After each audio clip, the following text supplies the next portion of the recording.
Hello, everybody. My name is Alberto, and welcome to the New York Encounter. This year we are online and we're reaching out to your homes wherever you live. So today we're calling from Seattle, where my friend Bernard is going to share with us his experience during the pandemic. So, here we go. Let's start. So, Bernard, tell us a little about yourself and what you do for a job. Thanks, Alberto.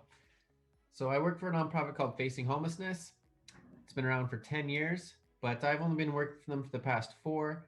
I work on a project called the Block Project, which is one of several of Facing Homelessness programs. Our project is pretty radical. We're building tiny homes that go in people's backyards all across Seattle to house the homeless. I see. Well, they are no longer homeless afterwards. So it's a job very centered around community. And so I imagine that being it a nonprofit and working with homeless is certainly being affected by the pandemics. Uh, is it just an impression? Can you tell us about it? I, no, it's reality.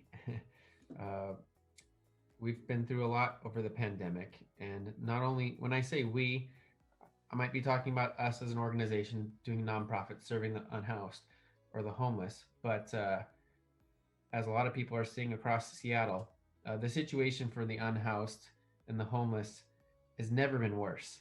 Um, a lot of people are unable to pay rent because a lot of people don't have jobs, and I mean, with all the services surrounding homelessness, there's only so much that can be done now because of the health hazards, and a lot of services have been cut, as well as like beds for in shelters, and it's been a really difficult time.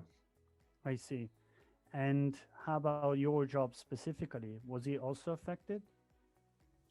Definitely, facing homelessness in our org, due to just not getting the same amount of donations as before, we had to go through a huge reorganization, and a lot of key staff were cut, and it was really difficult.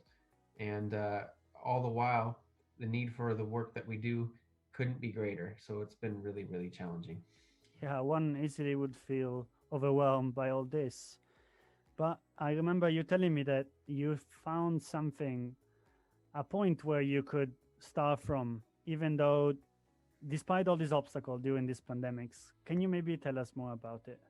Yeah, you know, the block project's a really radical idea, and uh, this project gave me an opportunity to put the skills that I had in a direction that was useful for other people. I've done construction for the past 12 years of my life, and it was an amazing opportunity to build tiny homes for the unhoused.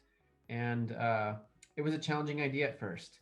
And so, to get us to where we were at before the pandemic, I kind of relied on my own hard work ethic and will to get us to where we're at. But given the challenges of the pandemic, I realized that I'm working towards something that I want that is so much greater, beyond my will, that I could ever solve.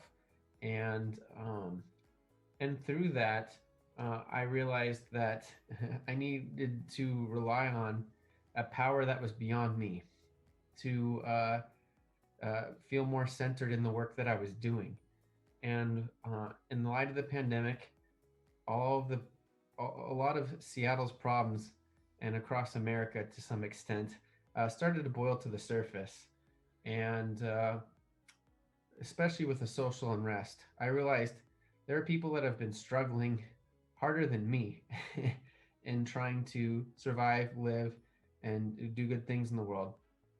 And yeah, that has really helped me reflect a little bit more and feel more grounded in my experience and realize that maybe there's a common struggle that unites us all and what our society wants and needs and and real and just rely on a power that was beyond my will, but perhaps something that our shared community and humanity really desires. I see. So, um, Yeah, so basically, this experience during the pandemics help you to realize through the fragmentation of our society how the struggle is so much bigger than your what you originally thought that your energies could do with could handle, and it gave you a different way of looking at things. Is that right? How does that help through your days? I just know I'm not alone. I know that uh, I'm connected to many struggles and efforts before me and ones in the future that, when grounded in something beautiful or real that we all desire, that it's not up to me. It's up to um, Who something knows? greater that will Something accomplish great. this and that we all desire. Yeah, I think Bernard's experience is great because it talks to us about the fact that that despite being in a pandemic where we all can't see each other, he managed to rediscover the importance of community and in fact to feel more connected with the community. So it gave him a new gaze. So yeah, I think his experience is very inspiring. In fact, thank you very much, Bernard, for sharing it with all of us. Thank you, Alberto.